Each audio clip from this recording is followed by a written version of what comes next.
Hello everyone and welcome to another episode of GodSaw's Turnbuckle, the wrestling video podcast I run over here on youtube.com/UC Campbell. I know it says it's GodSaw, but it is /UC Campbell at this point. To go along with. And this is a kind of a special episode of GodSaw's Turnbuckle. This is going to be, this is obviously streaming live right now on the YouTube page to go along with it. Usually reviews do that as well as the traditional Sunday episodes.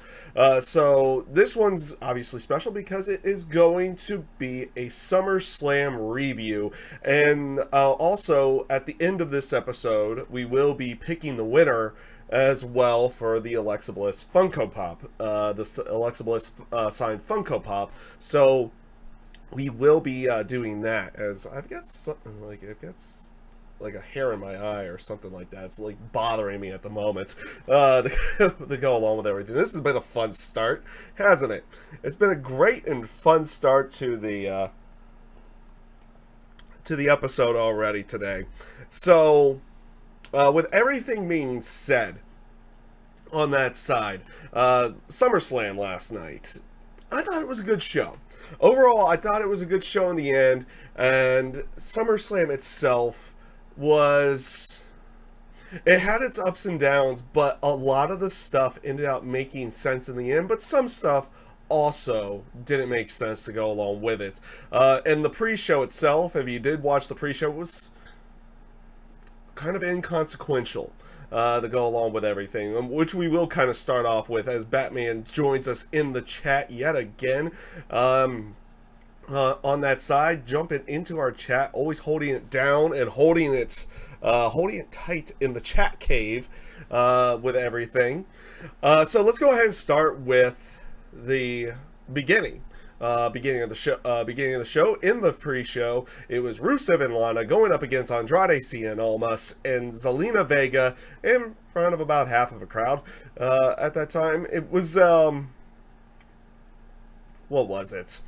It was kind of... It was what it was. Like I said, the pre-show just felt very inconsequential. They did do a little bit with Aiden English in the end, and he kind of held true to it. They asked for Aiden English to stay in the back, which he ended up doing. He did not come out and did not make an appearance on this in this particular match. And not really much to say about it other than in the end, Lana gets rolled up by Zelina Vega. She initially tries to hold down the, put her feet on the ropes, but she was a little too far away from the ropes at that time. She did get it up towards the end, so it wasn't completely botched, but the match was what it was, and this became the theme of the pre-show, was roll-ups. Roll-ups, roll-ups, roll-ups. We might as well have gotten like a thing of roll-ups for the live reaction show that we were having over on the Twitch page to go along with it. But otherwise, it was serviceable. It was fine. Yeah, okay, that's fair enough. I'll be interested to see how you feel about them, because I have some interesting thoughts about all the matches to go along with it. So we'll wait until we get to those. So let's go next into Cedric Alexander versus Drew Gulak for the Cruiserweight title. Yes, on the kickoff show as well. And I thought this was a pretty good match. I feel like if they were on 205 Live, it might have been... I feel like it might have been a little bit better if this was on 205 Live versus the kickoff show for SummerSlam.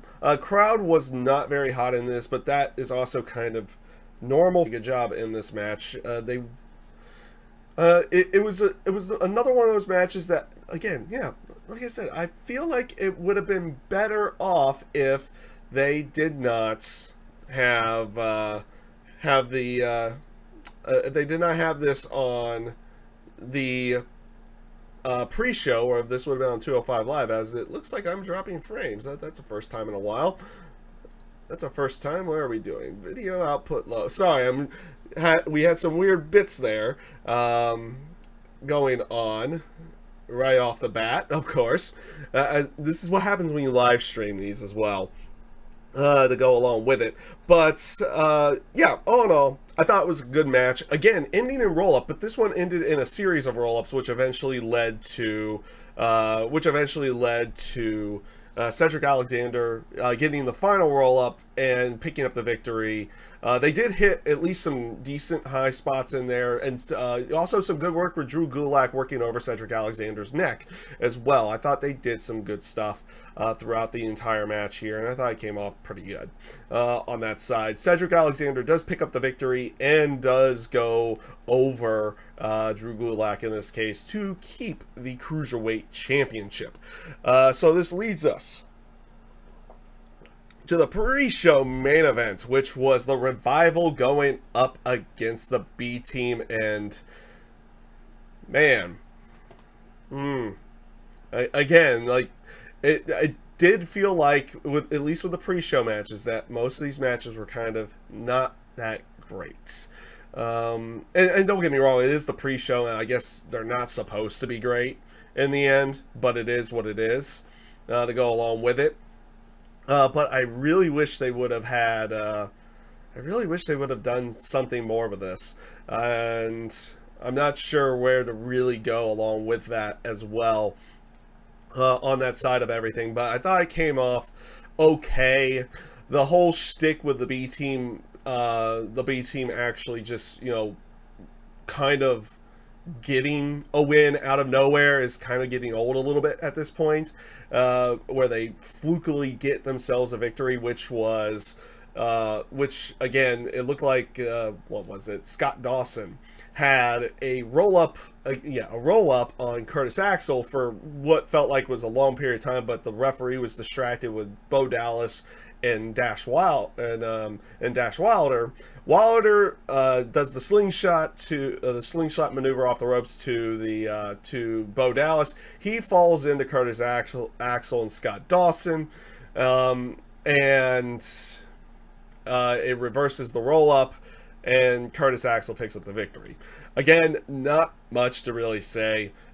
B Team again finds a fluky way to win a match, which is going to get old after a little while. I mean, they kind of, it's kind of weird to really think about it. They didn't really do a fluky style win to pick up the tag titles. They kind of won them with like a legit move and everything on that side, but afterwards they kind of have been like flukily getting into different types of roll-up situations or triple threat situations or anything like that to pick up the victories, and it's getting a little old at this point in time.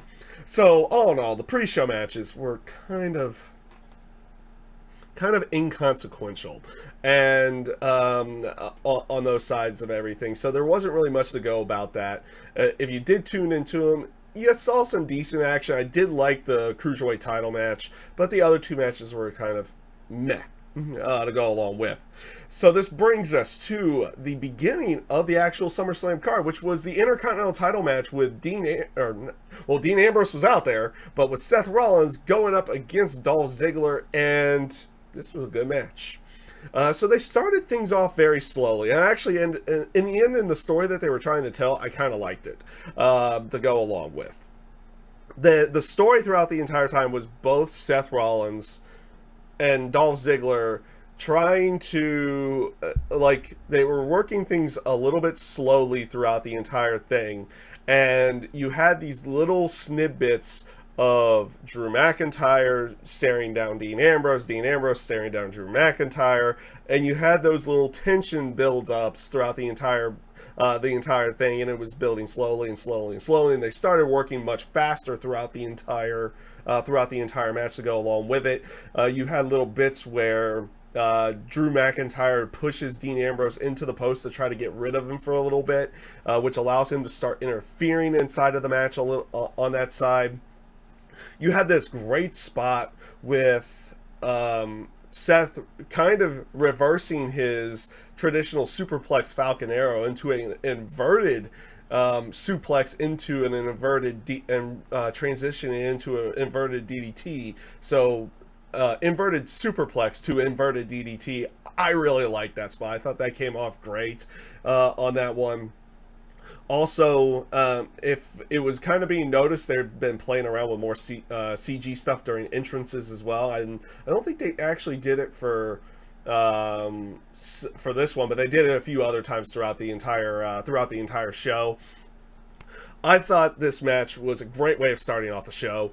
They gave it a lot of time as well, which is going to be funny to really look at some of the other Raw matches that didn't get that much time. Most of the time was actually put into the SmackDown matches, believe it or not, to go along with it. I thought, like I said, I thought a lot of those matches were pretty good. But the end saw Drew McIntyre trying to interfere a little bit more again. Dean Ambrose recovers. He sneaks up and gets rid of Drew McIntyre and gives him dirty deeds on the floor. And then Dolph Ziggler was trying to set up a super kick, but Seth Rollins beats him to the punch, gets the super kick, does the stomp, and 1, 2, 3, new Intercontinental Champion. No Dean Ambrose turn quite yet. A lot of us are imagining that that's going to happen. It did not happen here. They had Seth Rollins go over, picking up the Intercontinental title in what I thought was a very good opener and a great match to go along with everything on that one. Up next, we had the Bludgeon Brothers going up against the New Day for the SmackDown Tag Team titles, and this was a good match with kind of an unsatisfying ending. We'll leave it at that. With an unsatisfying ending, good match with an unsatisfying ending. The story of the match was, can the New Day find a way around the Bludgeon Brothers because they've been so dominant? Like at WrestleMania, they destroyed the New Day and the Usos throughout that entire match. And then of course Bludgeon Brothers continue to be very dominant throughout their entire SmackDown Tag Team title run, and that was the story, was them trying to chip away a little bit at the mystique of the Bludgeon Brothers, which they did in this match, actually causing the Bludgeon Brothers to get disqualified in the end. You had some really good tag team work inside of this match, of course, with everything with Big E and Xavier Woods in there. Kofi doing his thing on the outside of the ring, kind of celebrating around. He ate a backdrop because of it. Also, interesting note, they did do a video game referenced theme again. Usually they wear matching attire, but they didn't this time. If you saw it, you had Kofi in blue, you had Xavier Woods in an orange style attire, and then you had Big E in a red style attire. You had to look a little bit closer, but guess what? They had a Sonic theme. So basically, Kofi was Sonic. You had Xavier being Miles Tails Prower in there. And then you had Big E being Knuckles to go along with it. Nice little touch to their attire on that one. They also did a little CGI thing with the New Day stuff and the pancake stuff and everything to go along with that. But also, outside of, things like that, you had some good tag team things happening in here. Obviously, Big E also did his shoulder spear out of the ring, which scares me every time he does it, because you're waiting for the day that I guess you're almost waiting for the day that it kind of doesn't work in his favor, and he ends up actually injuring himself. So one always scares me. It always looks great, but it always scares me as well. You also had this great little spot with where you had Rowan with Xavier in like the wheelbarrow style position, and then you had Luke Harper just headbutting Xavier constantly. It was a nice little tag team spot. I like that one. Xavier Woods does his big elbow to the outside of the ring with Harper laying on the ground, so it was like even more impactful to go along with it, and it looked like it hurt Xavier to go along with that too. And that wasn't the only spot of the night that was something like that as well to go along with it. But this eventually causes Rowan to pick up one of the mallets when it looked like they were about to get the finish and cause the disqualification. So they're breaking the mystique down a little bit more and more and more of the Bludgeon Brothers. Like I said, unsatisfying ending with what I would say was a good match. to go along with it, but it also kind of tells a story of where they were going with everything, and it wouldn't be the only time that we see that. So up next was Kevin Owens going up against Braun Strowman, and if Kevin Owens wins, he was going to get the Money in the Bank contract, and it was over. This was a best case scenario, saying Braun being Braun in this case. And it looked like something was up with Kevin Owens, because he was, like, at the beginning of the match, if you saw Kevin Owens, he was just kind of in the corner, head down, and then Strowman just charges in, does a couple charges, waylays them, does the shoulder tackles on the outside of the ring, this massive choke slam to Kevin Owens on the rampway to go along with it, and then in the ring, power slam, done, and Braun's out. What happened? I'm gonna just say what happened there, or is this a case that I was kind of shocked that this one was a squash match. This was the one that was... This was one of them that's like, it made sense and it was entertaining with what Braun did to make it a squash match, but this is the one match of the entire show, especially with the way that they built it up, I was shocked was a squash. Because... Just because, like, they didn't allow Kevin Owens to employ mind games to make Braun try to get disqualified or counted out, anything like that. It was just Braun destroy, Braun leave, Braun have contract. It was entertaining, but kind of shocking to go along with it on that one. I think some people were kind of going like, who did Kevin Owens piss off backstage to have this happen? And I don't know if that is the case, or if that was what they were just going with. I'm hoping Kevin Owens wasn't actually injured and they wanted to just get the match over with quickly to go along with it. But then again, I don't know if he was actually injured, if they would have done that spot with him getting chokeslammed on the rampway as well to go along with that. I don't know, but it was the most intriguing one, because one of the more intriguing matches, because you weren't expecting this to be a squash, and it was just a total squash throughout the entire thing. That was definitely one of those interesting ones, and we'll see where everything goes on this. But hopefully Kevin Owens is not injured, and hopefully he didn't piss somebody off backstage to just have this happen. Hopefully this was just the game plan the entire time. I don't know. And maybe it kind of, and maybe they did it to set up the setup for the end, where it's like, everything's kind of in play for what they're trying to do on that one. So up next we have the SmackDown Women's Title match. It was Carmella going up against Becky Lynch, going up against Charlotte Flair for the SmackDown Women's Title triple threat match. I thought this was a good match. I thought this was a really good match, and it kind of played out the way I thought it would play out.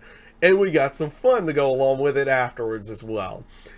So you had little snippets, and they didn't really play it up too much of, Charlotte and Becky not, just teaming up and then breaking down throughout the match. They kind of went after each other right off the bat to go along with it. Carmella trying to play the sneaky champion type role to go along with it, to let them two fight it out for a little while and then sneak in and get the victory, but it doesn't end out working on her side. Just good back and forth on all sides to go along with this. The ending of the match, I thought, was kind of the way that it would end up going. You would have Becky Lynch look like she was going to pick up the victory. She had Carmella in the disarmor, and we saw it throughout the match as well, just like a few different breakups here and there. Carmella trying to save the match, Becky Lynch saving the match, Charlotte saving the match throughout the entire match, and then going into the end, you have Carmella in the disarmor, and then guess who comes back in? It's Charlotte. She hits natural selection and pins Becky Lynch to pick up the SmackDown Women's Title. kind of the way I thought it was going to go. It looked like Becky was going to pick up the victory. Charlotte comes in, finds a way to get the victory, gets the title, and that was going to start their feud to go along with it. Now, this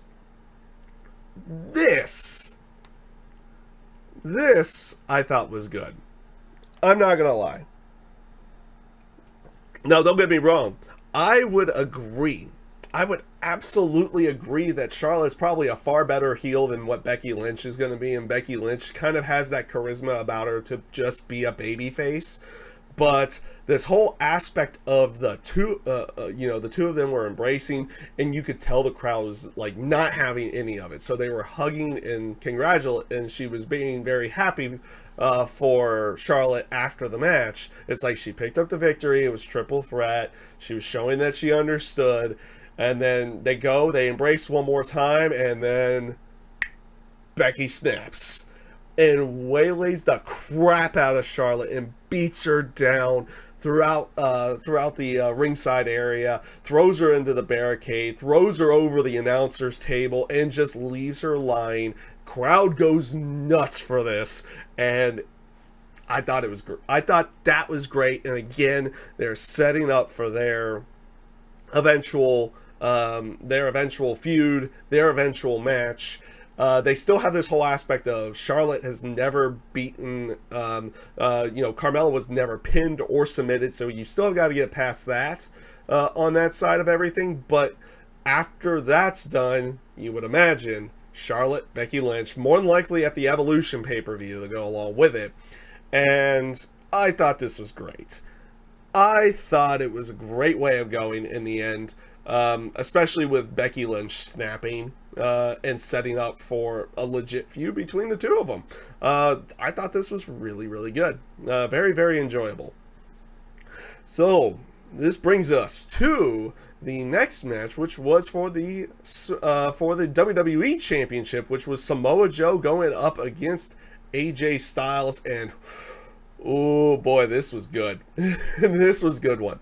I liked how they did this. I wasn't too keen at the beginning. I felt like they could have started this one off with a little bit of a faster pace, especially with the aspect of what Samoa Joe had been doing, but they didn't go that route. But it built, and it built throughout the entire match. So before the match, Samoa Joe gets on the microphone, announces that AJ Styles' wife and daughter are in the crowd to watch him, and he kind of taunts it a little bit more. AJ gets on the mic, is like, "Yeah, they're here to watch me kick your ass." Okay, I like that. They're keeping it personal and everything, and both of them do a really good job. Again, it was a match that started off slow, and it built, and it built, and it built, and it built, and it built, and it built. Again, it's not one of those matches that I'm not gonna knock it because it didn't just go a million miles an hour right off the bat to go along with it, because it built to a very good crescendo and a very good way of keeping the feud going. On that one, the TNA chants were starting to be shown throughout the entire match, as well. That one was kind of evident. They did make mention to that. Well, the announcers didn't, but the crowd did, because obviously these two had a good chunk of matches in TNA Impact Wrestling. They also had matches in Ring of Honor as well. I'm almost shocked an ROH chant didn't get out into the crowd to go along with that, but you definitely heard those chants throughout the entire time. So again, both of them just working over body parts throughout the entire match, and waylaying each other kind of as hard as they possibly could throughout this entire match as well. Thought it came off really good. The end sees Samoa Joe and AJ Styles on the outside of the ring, and Samoa Joe throws AJ Styles like headfirst into the steps, gets on the microphone and says it's like he made a promise and looks at AJ Styles' wife and daughter and is like, "I made a promise to you that I was going to send daddy home to you, but I guess not, so I guess I'm going to be your new daddy." Right as AJ Styles was getting up, he flips his hair back because his hair was still in front of him, and he had that "you just done effed up" look on him, and runs up the announcer's table, spears Joe into the barricade, and that's when the brawl just kind of really got going. And then AJ Styles uses the chair to cause the disqualification, and having Samoa Joe pick up the victory in this one, but not the WWE title. This was really good for the terms of storytelling. I thought the match itself was very good, and the DQ made sense. And the DQ, it's like, I'm not a big fan of DQs, but it made sense in this case. And it lets another personal level to the match, which hopefully means those two are going to be inside of the Hell in a Cell. And they've made it personal enough to say, you two, Hell in a Cell, settle your differences. To go along with it. I thought that was a great way of going on that one. And I like the little bit where it's like they seem like AJ Styles still had the chair in hand, but it seemed like the agents had him away, and he just runs in and charges back in as Finley was trying to grab the chair but fails, and he just gets one more shot in on Samoa Joe. I thought it was a good way of going. And they do a bit where, you know, AJ went to his wife and daughter, and you even see his daughter say, it's like, "Daddy, you're bleeding." And it was kind of an extra little snippet that they threw in there. Obviously, the child probably wasn't really smartened up to the situation. They tried to do a thing where AJ was going to hold her, but she wasn't having any of that at that time. It's like, he's got blood. I don't want to be held right now. And went back to her mother. On that one as well, as they leave. I think they do even show a little bit where AJ looks back and is like, "How bad is it?" And then someone says, like, "It's pretty bad." And so it kind of came off very real. It kind of came off real and a little bit personal to go along with it. And I thought it was a great way of going. I liked what they did here on that one. Not gonna lie, I really did like what they did here. So, this brings us to Constable Baron Corbin. And lo and behold, what do? They just bust out the demon out of nowhere. That's right, Finn Balor comes out as the demon and just lays waste to Baron Corbin. And I loved how Baron Corbin was selling it. This is one of those few times it's like, no one seems to ever sell the fact that Finn's in this demon-like persona ever. Baron Corbin sold it great. I did kind of like the CG storm that they had up top. That was like a little portal of you know, Finn Balor, the demon coming out. I like that. And the paint that they used this time around, like the setup that they used this time around, I thought was really good as well. I was not a big fan of when they did the original demon stuff on main roster. I liked the stuff better in NXT originally, but the one that they used here I thought was really good because I didn't like the fact that they kept writing Demon King all over his body to go along with it. They ex-nayed all that. It was a good design in the front, good design in the back. I thought it was really good. And like I said, Baron Corbin sold it properly. And it's like, I was not expecting this. What's going on? Type thing. And it's like, this isn't fair. We need to call this off. It's like, nope, you've got to face him. And it's like, boom. And then drop kick, like running drop kick, sling blade, and eventually coup de grace to pick up the victory. And they were done in like a couple minutes to go along with it. It was exactly what it needed to be, especially if you were going to bust out the demon on that one. And I kind of like the aspect of them just like out of nowhere. Yep, Finn's in demon form. I kind of like that, and I liked how Baron Corbin sold it in the end. I thought those were probably the best way to go on that one. Up next, we had the United States title match, which was Shinsuke Nakamura going up against Jeff Hardy, and these two put on a good match. And again, it's like, I thought these two put on a good match, but it's like, geez, Jeff, did you really have to do that spot? Did you really have to? But he did. We'll talk about that. So it was good back and forth throughout the entire match.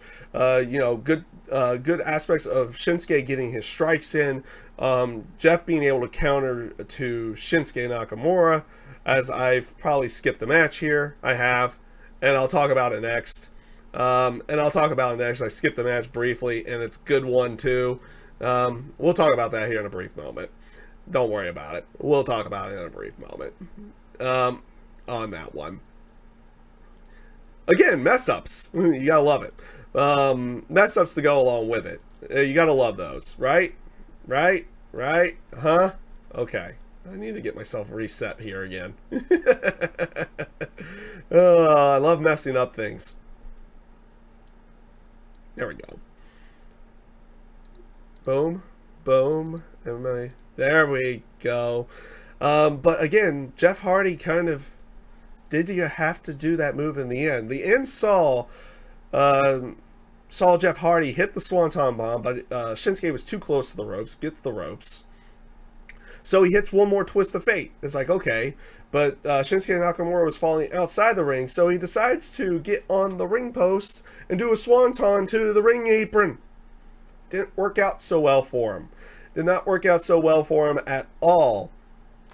And this was one of those interesting ones to really think about, to go along with everything on that side. Why did Jeff have to do that move? I don't know. They've been saying that he's, not having such good back, so he doesn't even really use yes, I can see the chat. Did something go wrong here? I can see the chat. Uh-oh. Batman, did you say something to me? I realize what I missed. Don't worry about it. I do realize what I missed. And I will talk about it next. To go along with that. But yes, I can see the chat. And so maybe I missed a couple chats to go along with it. Did something go wrong? No, everything seems fine. Huh. Whoopsie. Like I said, you gotta love botches, don't you? Oh, man. Can't restart. You gotta do it. Yeah. Eventually, after Jeff Hardy hit that, Shinsuke hits the Kinshasa, picks up the victory. And then, lo and behold, Randy Orton's music hits. And he walks down to the ring, slowly, and then just kind of looks like around, and then just walks away. It's like he just wanted to hear his music. That's all he really wanted to do. Just walked away, nothing happened. So, we're going to be doing this a little bit out of order today, but honestly, I felt like this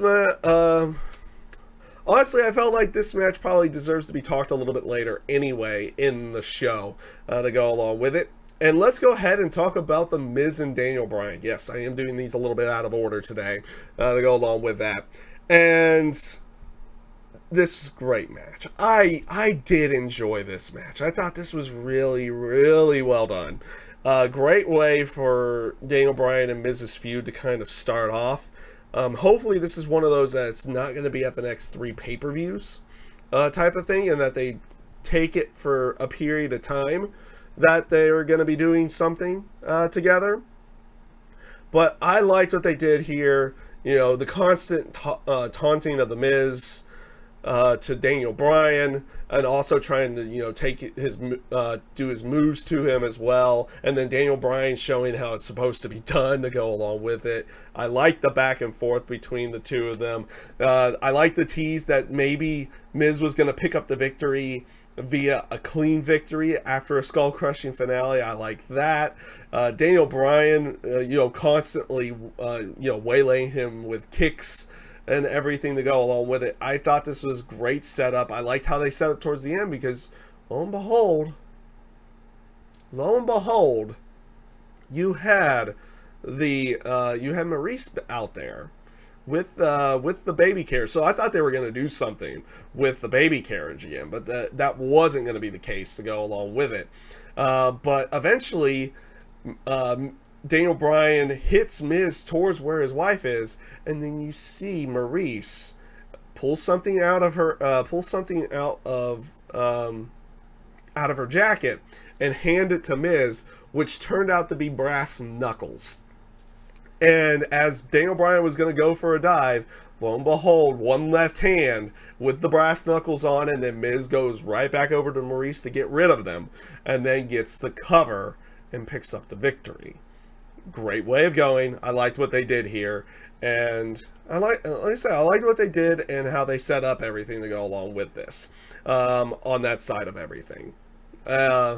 So to keep up with other things going out of order, like I said, I liked what they did with Daniel Bryan and The Miz on this one. It's a good way of starting their feud. It's proper that Miz should be picking up the victory here to go along with that on that side of everything. And like I said, it was a good way of going. I liked what they did. I definitely liked what they did there. Let me just double check one thing before we fully go further. No more drop frames or anything. This is going to be a weird one for people who are watching this later on everything. But I liked what they did. I liked what they did. Miz going over in this case was right. And hopefully this will continue with a feud down the line. Full on down the line. Good way of going. And yeah, I felt like it was the right way. I do really feel like it was the right way of going. So, to keep ourselves in this whole out of order thing, we did have a couple segments on the show. They had an interview segment backstage, which was with the Bellas, which was interesting. And they were setting themselves up to be ringside, or, you know, being there to see the Ronda Rousey Alexa Bliss match to go along with that, which we've heard the rumor mill on that one as well, which we'll talk about here in a brief moment. And that was kind of a whatever segment. It was like they were just kind of teasing why they were there to go along with it. And then you had Elias have a segment as well, where it looked like he did his typical shtick, where he was running down the New York crowd, everything on that side. Said he was going to play his new song. Goes to strum the guitar, and it just breaks. Like, the neck is broken. He just had this look of disappointment that it broke. And then he just he kicks the stool, chucks the guitar, and leaves. Nothing else happened. That was a little bit weird. Also, looks kind of bad on Fender's side, on that one. Like, I feel like there's more to this that they need to kind of explain to go along with that. One. So those were some weird segments that happened on the show to go along with it. So this is going to bring us into the last two matches. Let's go ahead and start with Alexa Bliss going up against Ronda Rousey for the Raw Women's Championship. And this one made sense.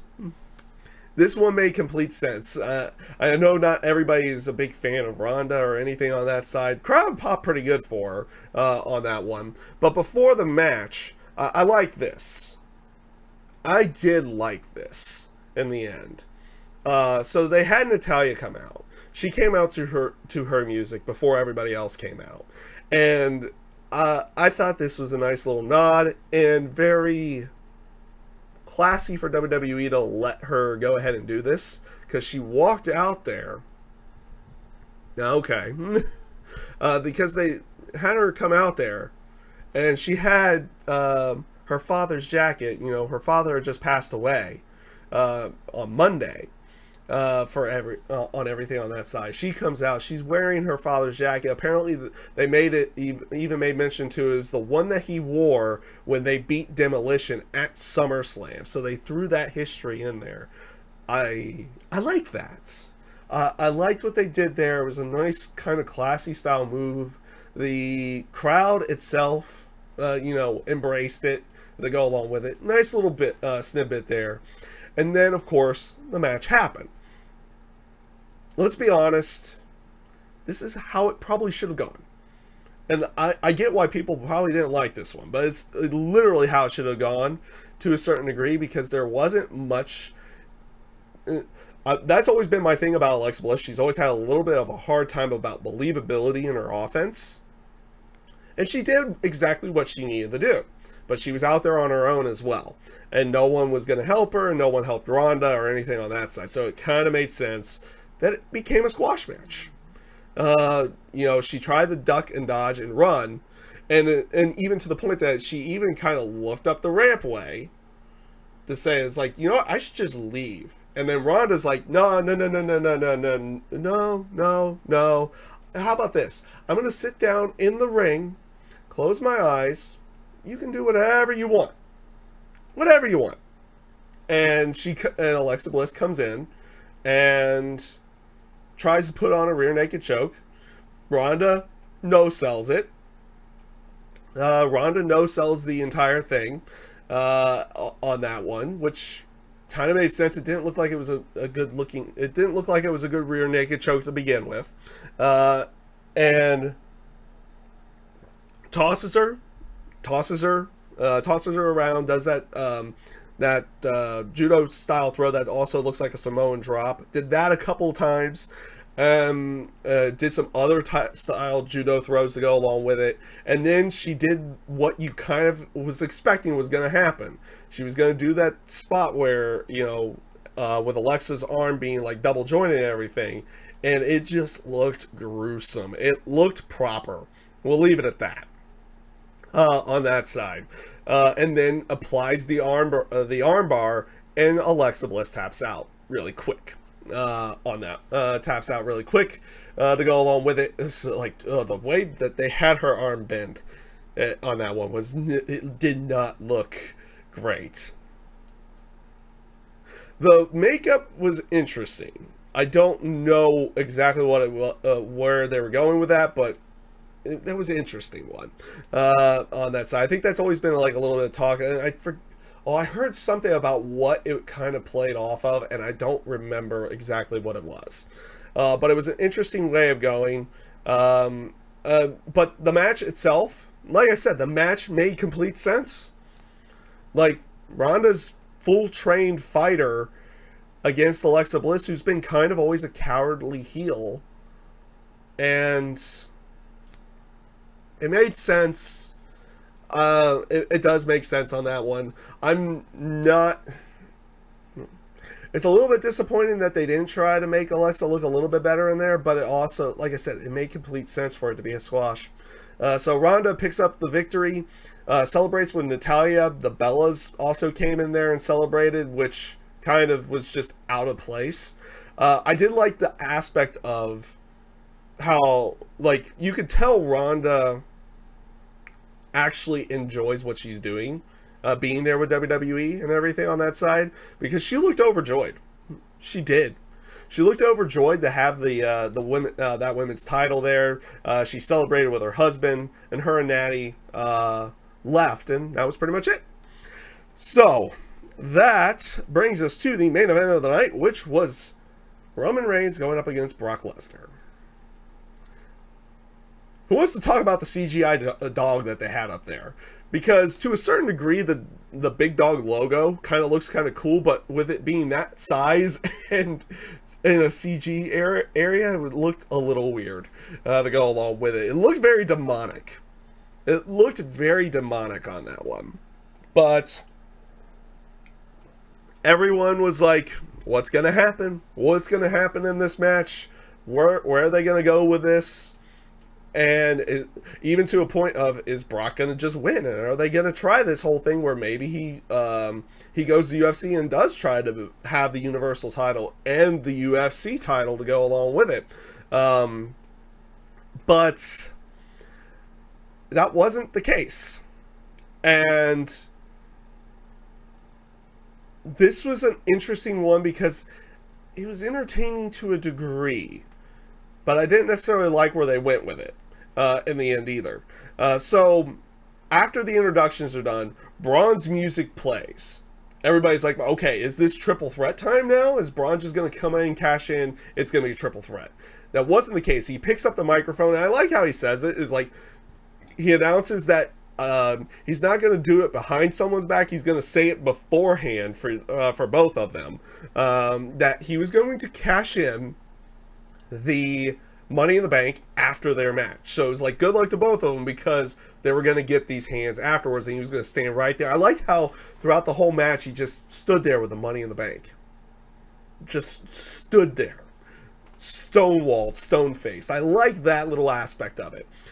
So the match begins. It was Superman punch, Superman punch, Superman punch, spear, spear.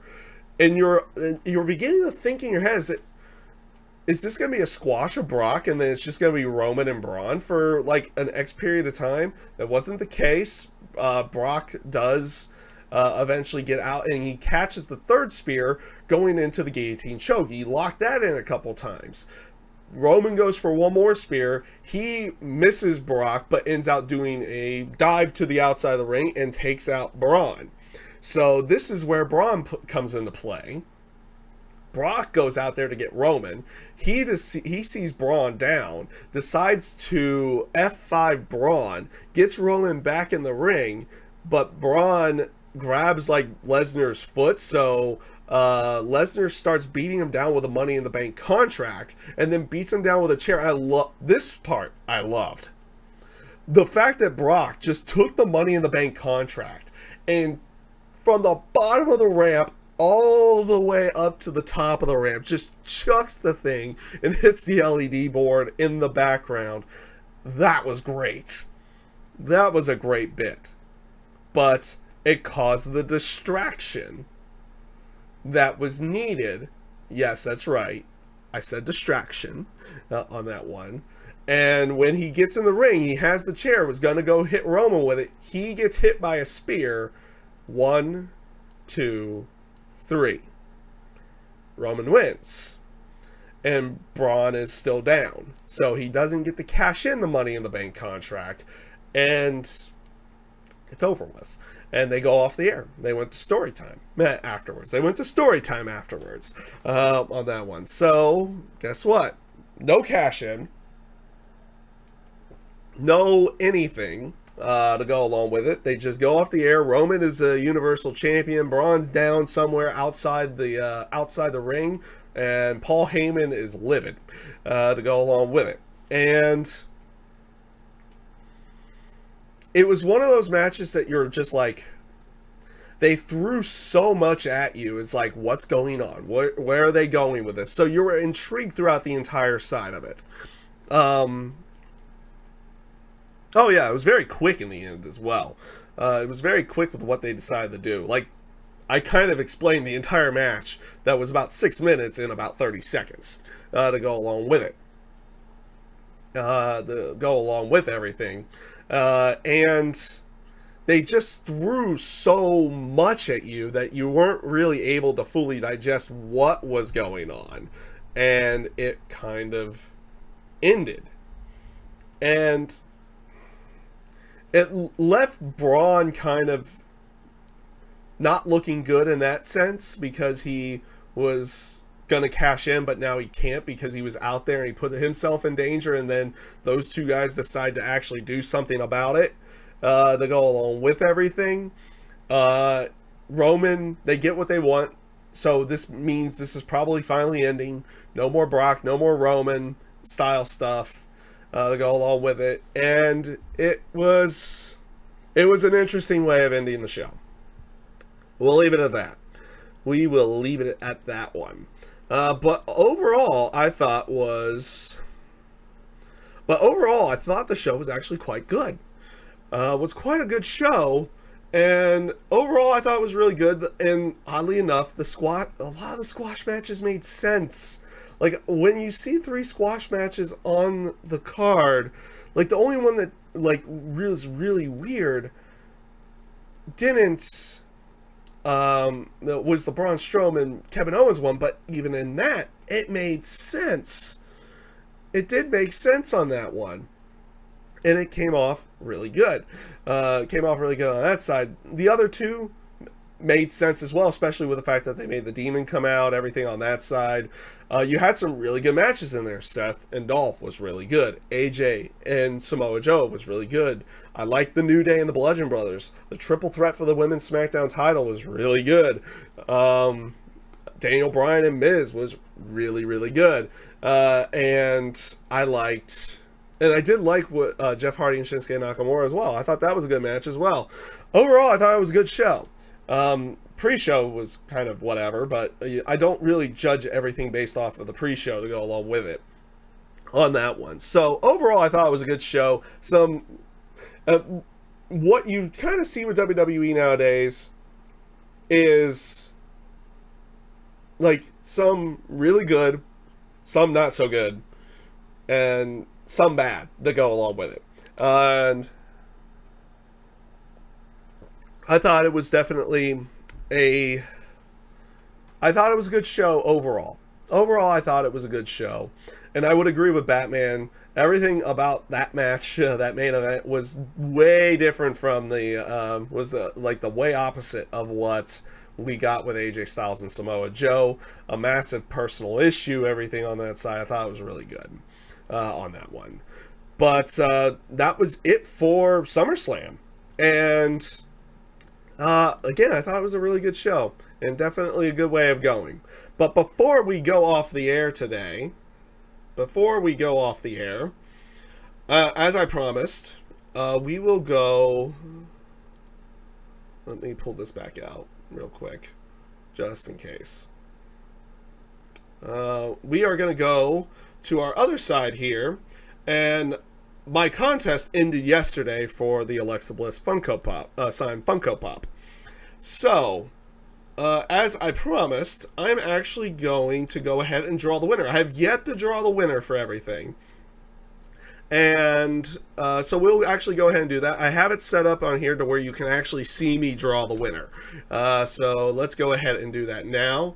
That's right, I won't necessarily be on the screen while this is happening to go along with it. So we have the number of entries and everything up there and all that style. And all I've got to really do on this one, it was just pick it at random.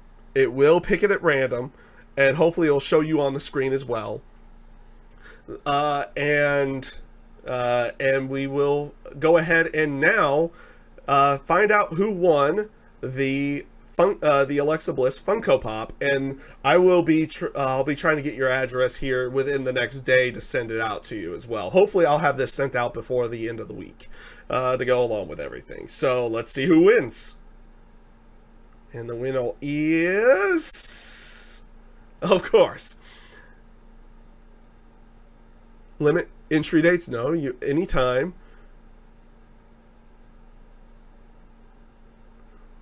Okay. Draw. 10%. 100%. And the winner is Luna. Ooh. Luna or Liana Black. Okay.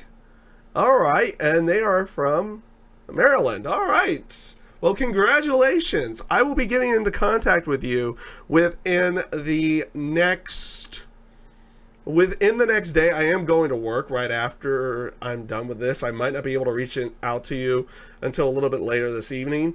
But you are the winner of the Alexa Bliss Funko Pop. Congratulations. Like I said, I will be getting in contact with you either over email or over as many different ways, or any way possible to get your address so I can send it out to you within the next week. And you will be getting that here very, very soon. So congratulations. And again, that was everything I had for the for WWE SummerSlam. Again, thought it was a good show. And we will be back next week on Sunday for another episode of GodSaw's Turnbuckle. Will be more of a traditional style one. And I thank you guys for watching, and I hope you have a great rest of your day. Take care, everybody.